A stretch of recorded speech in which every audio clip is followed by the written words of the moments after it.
All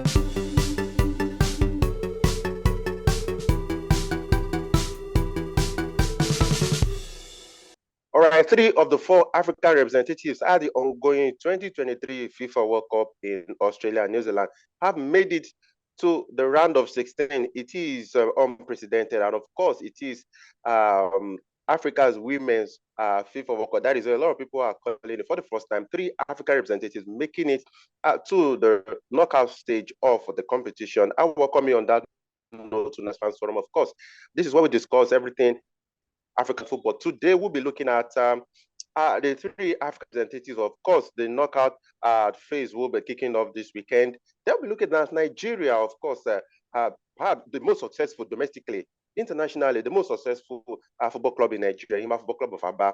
A few years ago, I think about 2 years ago, they commissioned a new stadium, but the state of that stadium, of that facility, is indeed worrisome. Then we'll go to Ghana because Chris Hughton has begun preparation for Ghana's final AFCON qualifier. Crucial. The Black Stars need a win in that game. And of course, we'll be going to Zambia because FIFA has revealed that they've received a complaint from one of the Copper Queens to the World Cup over an alleged sexual harassment by their coach. To the 2023 FIFA World Cup. But Zambia Football Association are saying they've not received any complaint. Once again, guys, I have Kyle Ogundari and James Agberebi. They are here to be doing justice to all these discussion issues. Guys, you're welcome to the show. Thank you, Femi. It's always a pleasure. Yeah, thank you very much, Femi. Happy to be on another edition. Okay, so James, I'll start with you. Of course, yesterday Morocco joined Nigeria and South Africa in the round of 16 of the FIFA World Cup.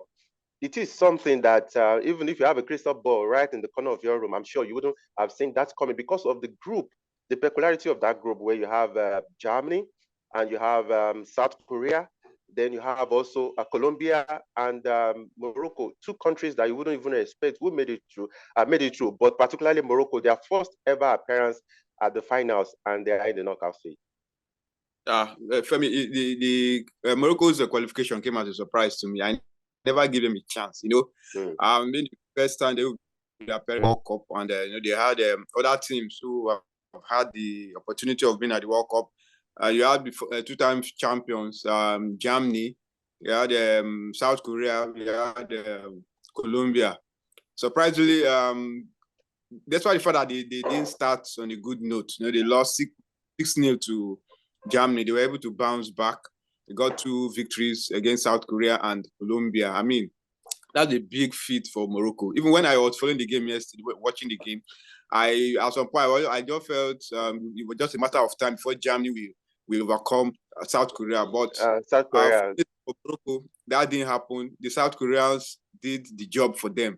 I remember it was the same South Korea that knocked Germany out of the 2018 World Cup when they defeated them in their last group game. So the same thing that happened to the men has also happened to the female too. So like I said, good one for Morocco. It goes to show that a lot of work, what the FA in Morocco have been doing, everything is yielding fruit. I mean, for a team that's just, it's not as if Morocco, they are just, this is not the first time they've been around when it comes to women football. I remember they were part of the 1998 first edition of the AFCON. I remember the Falcons defeated them 8-0, but they've grown. It shows that the FA they're doing a good job, and a very good one for them that in their first outing, they were able to come out from a group that had former champion Germany. I mean, it can only get better from here. So whatever happened in their next game, I think they've done enough to earn a lot of respect. And I hope that FIFA will look into this and increase the slot for Africa when it comes to the next edition, because they've proven that they can hold their own against some of the best teams in the world. Okay, Akayo, it's looking like a bit of a coincidental history here because in 1998, the Super Eagles, the Super Eagles got to the knockout phase of the France 98, and again in 1999, our women got to the knockout phase of the World Cup. Last year, Morocco got to the semi-final of the FIFA World Cup. And again, here, the women, they are already in the knockout phase. And in their very first time of asking, Kayode, it seems like Africa might crack the World Cup jinx with the women even before the men. Yeah, Femi, the way you put it, it's difficult to argue that with you because the chances of the women folk getting to that level is way, way brighter than it is for the men, to be honest. And the way the women have set out, you'll find out that, especially this year, because I don't know about you, I've followed most of the games from this competition, and I can tell you that the Moroccans, I admit that the result in the Germany-South Korea game favored them, but they actually worked for their luck. Like you always If, say. like I always say, there's luck in football, but you have to work for your luck. Work for No that. matter what had happened against between Germany and Korea, if if the Moroccans had not done their bit by beating Colombia, Femi, I don't know, like I said, how many people followed other teams in this competition, but I did, and I know that Colombia are one of the brightest hopes of Best things, lifting the trophy this year. But the no doubt.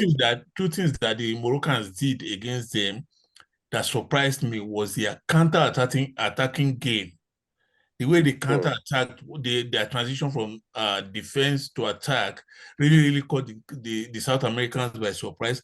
And the manner in which they caged the player I think is so far the most valuable player of this competition so far, Linda Caicedo, the number 18 shirt for Colombia. The way they caged her rendered her I don't want to say useless, but they made sure toothless now. They made sure that she didn't get, although she had their brightest chances, and it was down to the Moroccan goalkeeper, the 33-year-old, who stood between her and a goal. So for me, that showed that the Moroccans deserve to be at this level. It would be remiss to say the South Koreans helped them. No, they actually helped themselves because when they needed to, they beat Korea and they beat Colombia to get to this level. Let me also add that this competition is so funny in a way. You see the falling down of old empires and the rise of new ones. Who would have said Brazil will be shut out by Jamaica from that group? Who would have said Germany will not qualify from their group? Then another worrying thing is the fact that the Asian teams have not done too well. Apart from Japan, China was a terrible shadow of the team I know them to have been in the They past. used to be. Even the South Koreans, they are not showers before. But you find out that at this competition, none of them, they sank without a trace, especially China. China were the more disappointing because they played in a team that had Tahiti, England, and and Denmark, and they couldn't get through that group. So that's why I think whoever of all the 16 teams at this level, especially the African teams, because nobody gave the African teams a chance. As one of our bookmakers predicted that none of the African teams will get to the second round. Here we are now. So for me, it's been a very, very successful outing for Africa. Okay. Guys, before we look at the fixtures for the African teams in the round of 16, let's look at a statement credited to Kayode's very dearly friend, former NFL president, Amaju Melvin Penny, about the issue involving Ryan Waldrom's back and forth with the NFL before the tournament. Penny came out to say that that Waldrom shouldn't have said some of the things he said. And the question that came to my mind was, he said those things are against the agreement in Waldrom's contractual agreement. And what came to my mind was, why would you deliberately resist a coach talking about his welfare on a job? Now quickly, I'll relate the quote. He said, it's not everything that the coach requests for that will be given to the foreign coach. That is an indictment in the first place. He said, when you have a foreign coach, they want everything. That's serious. He said for the coach to have come out and said the things he said regarding his complaint against the NFF was wrong. We employed him.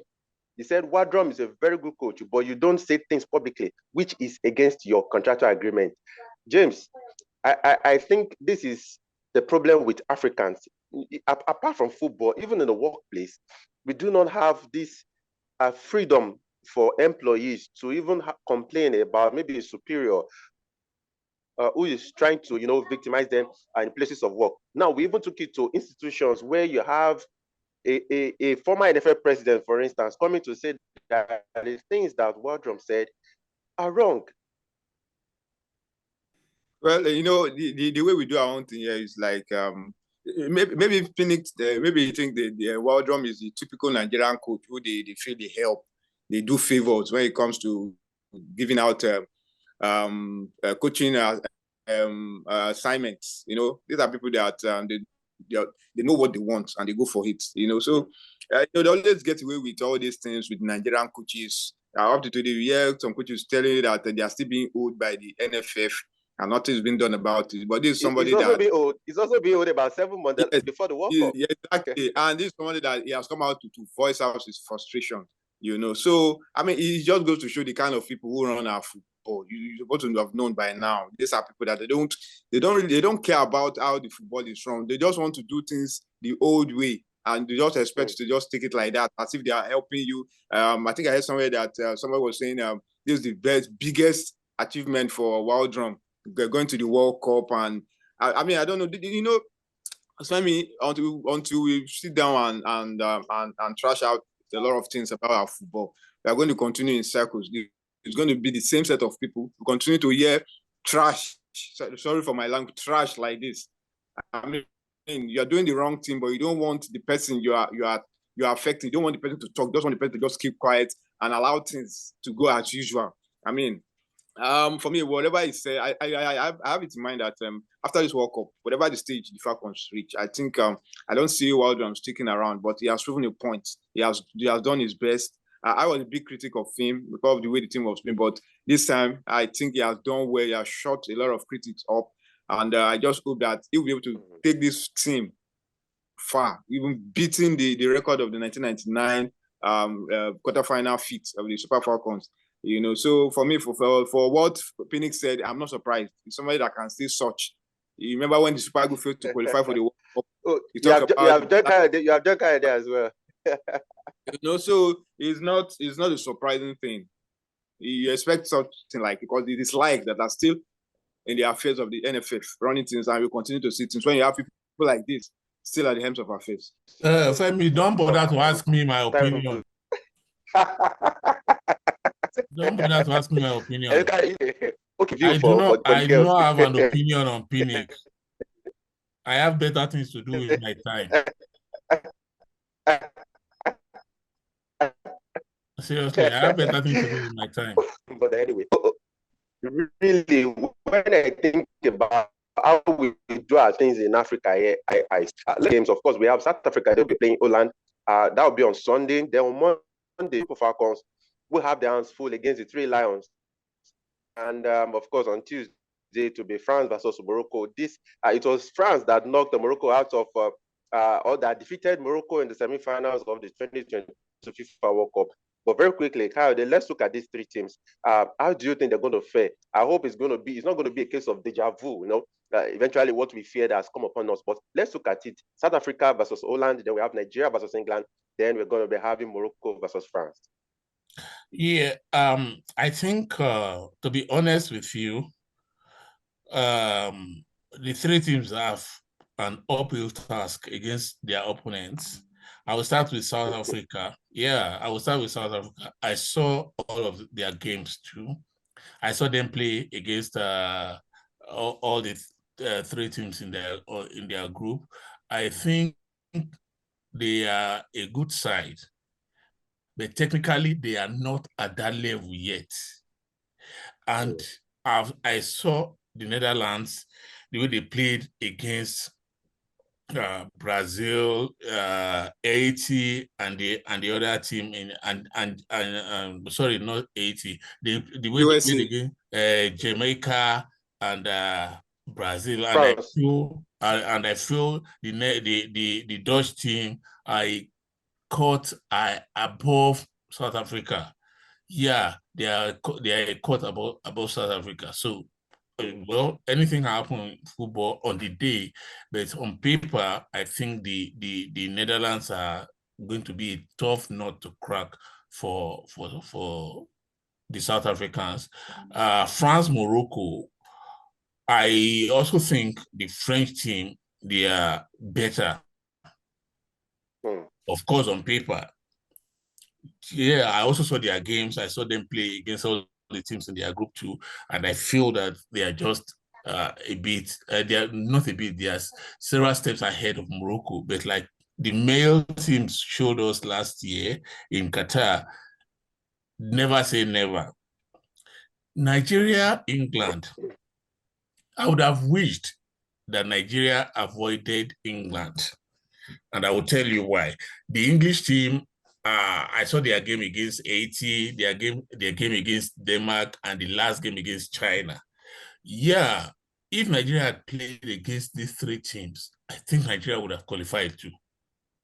That's the truth. That's what I think. Because Haiti, that the England team beat 1-0, the Danish team that they beat 1-0 were a team that we could have matched. And China was just terrible. But if you look at you say they beat China 6-1, so we should be afraid. No, we could also have beaten that China. This China, we could have beaten them. That I can tell you for free.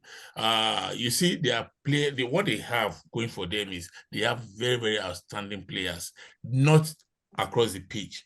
Because the team rotates around about 3 players. I think their captain who plays at the back, then the lady who wears the number 9, I can't really remember her name now, and then Lauren James.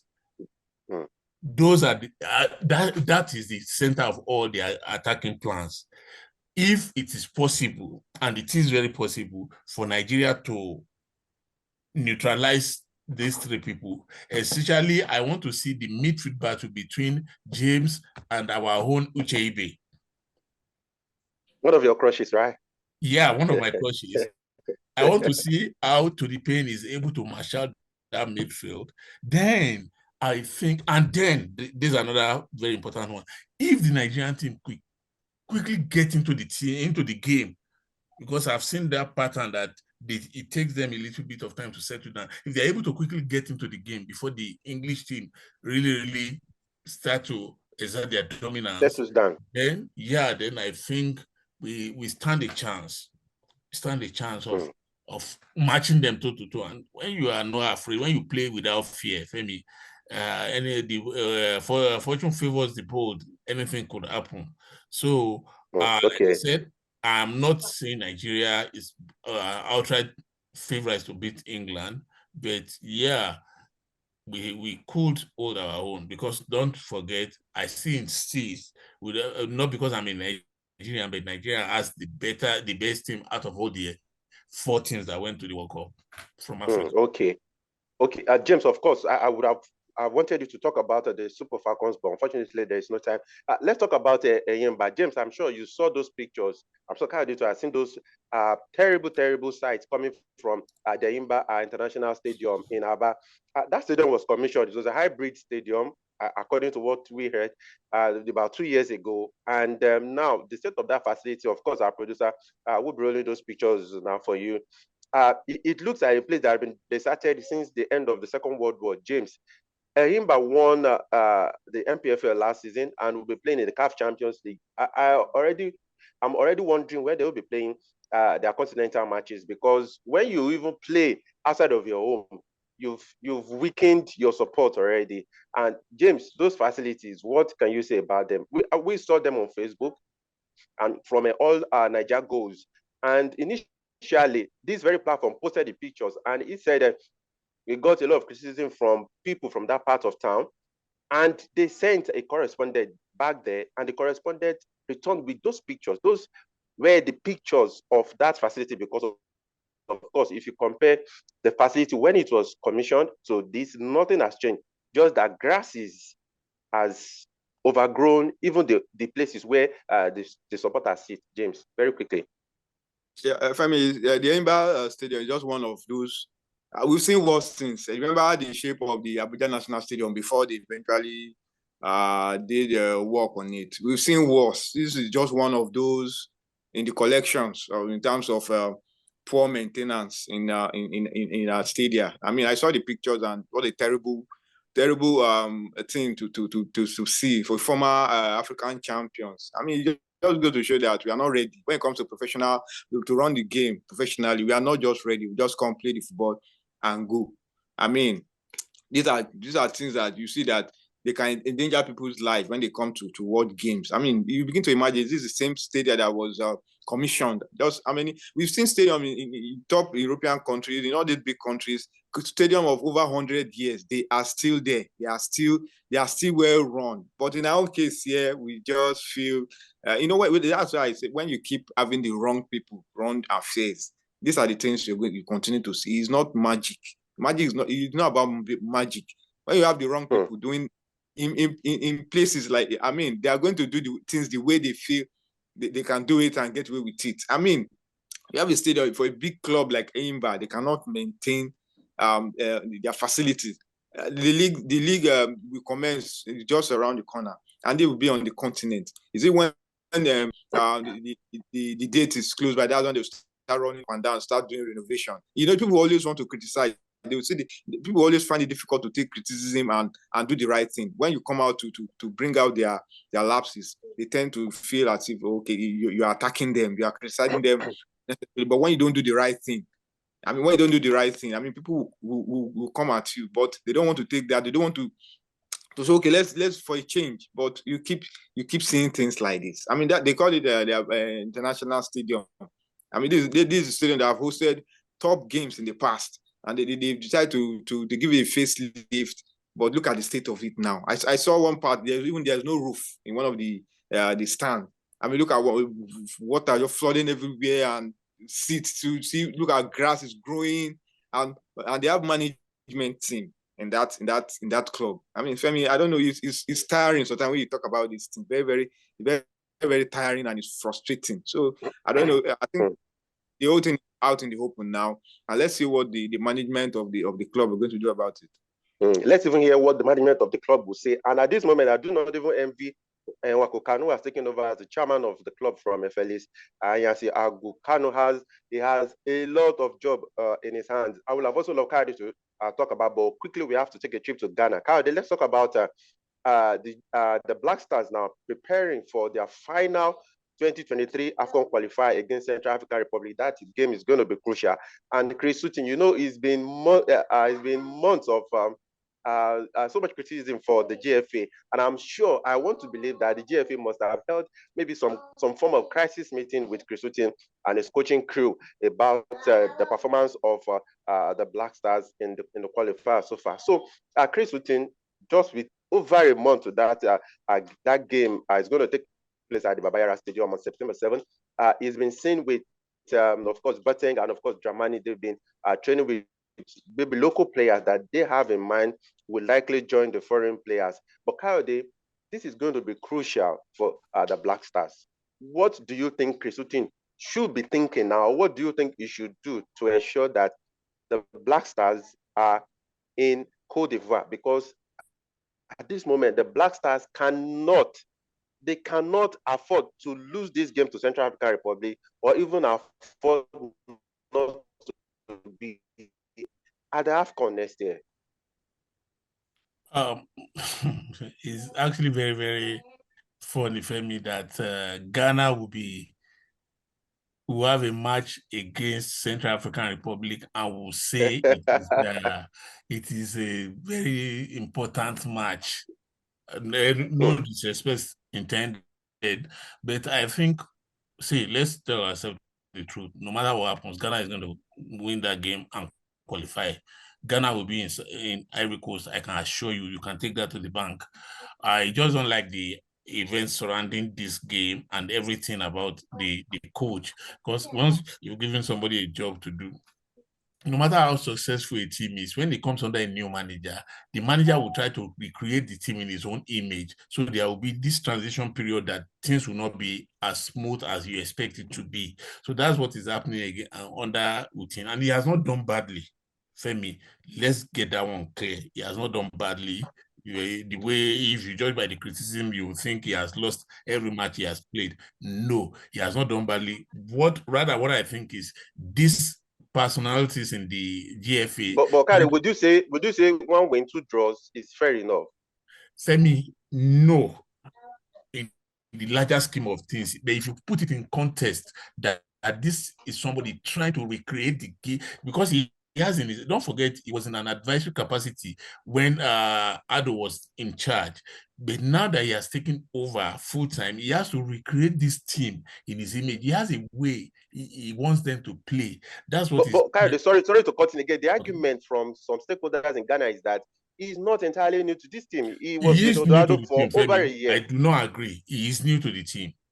When you are in an advisory capacity, it's different from when you're the man calling the shots. Whatever is said to Ado could have been taken or rejected. But now that he's the But man, you also see the capacity of the players, even from afar. can you hold your thought for a moment? What he's doing now is trying to recreate the team in his image. Maybe he felt the team to the World Cup would have done better if things had been done a different way. Now he's trying to do that for me. I can tell you, I stick my neck out there. Ghana is going to beat Central African Republic. They are going to qualify for the AFCON, and they will be in Cote d'Ivoire. For me, Cote d'Ivoire is like Nigeria to Benin Republic to Ghana.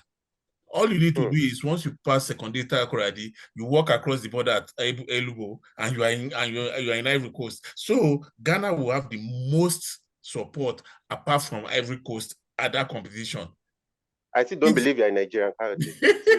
So there's no way you expect. It's just like the Nations Cup taking place in Benin Republic, and you say Nigeria should not be there, because there are native Nigerians in Benin Republic. The same way there are people who claim Ghanaian origin who are in Ivory Coast. So there's no, these are like, they are like twin countries. There's no way Ghana will not be at that competition. I can stick my reputation on this, that they will be there, and probably this kind of support they are going to get could help them get an AFCON win since 1982. So let nobody panic, but let them not distract the coach and the team. Whatever happens, I can assure you, let me write to this down, Ghana will get over Central African Republic and be at the AFCON. Okay, of course I have several, even many witnesses to that, because of course James Agbe, our producer, is there, and of course our fans around the world are also listening to you. Oh, okay, Chris Hughton has a worry in his hands already, because of course Joseph Wollacott got injured in his debut with Albania, but it's been said that the injury is not serious and should be fit for that game. He's the backup to Lawrence Atisigi. Okay, guys, finally, before we leave now, let's talk about the Ghana president, President Nana Akufo-Addo. He's been saying that no matter how bad it is, that Ghana Premier League winners should have players in the Black Stars. James, very quickly in 1 minute, what do you think? Because he took audience of players from Medema who went to visit His Excellency, and he said that no matter how bad it is, there should be players from the Ghana Premier League champions playing for the Black Stars. Well, it's a good thing when you have players from the homegrown players in the team. Remember how when Nigeria won the AFCON in 2013, we had the likes of Gibre Ruben, Sunday Mba, Godfrey Obabuna. You know, it has a good thing about the league. I mean, it brings out the beauty of the league. You know, but everything boils down to the coach. If the coach feels he has not seen enough from these players to get into the team, I mean that's the score. But it's a good thing when you have home-based players, you know, at least you have the experience. So I mean, it's not a bad idea. It's a call of the coach. Okay, quickly, I'll round up with this. Of course, like I told you earlier in the introduction, the Football Association of Zambia, they've said that Bruce Mwakpe, who was the coach of the Copper Queens to the ongoing FIFA World Cup, FIFA Women's World Cup in New Zealand and Australia, is being investigated by FIFA, but they said they have not received any complaint from the said player. But FIFA has said that they are investigating that matter. But the Football Association of Zambia are saying that the videographer who is attached to the team didn't even capture anything of such, because the player said the coach rubbed his hand over her chest. And of course, FIFA also said that the cameraman who was attached to the team didn't capture anything of such, but they are saying that the incident took place 2 days before their 3-2 win over Costa Rica at the ongoing World Cup. Of course, both of them are out. Zambia and Costa Rica are out, but we look to see where this way. And FIFA said they are investigating. We hope that, again, Africa will not be painted in a bad light. Bruce Mwakpe is being investigated by FIFA for alleged sexual harassment. Guys, thank you for coming on the show today. Thank you so much. Always a pleasure. See you next time. Yeah, thank you very much. Okay, so to our fans around the world, we appreciate you so much for sticking with Nigeria Super Fans Forum. Of course, we hope we are wishing African representative all the best at the ongoing FIFA World Cup. Thank you for your support. Please, if you've not subscribed to our video, please click on that subscription button so that you get our video as soon as they are posted. We'll see you all on Monday. Bye for now.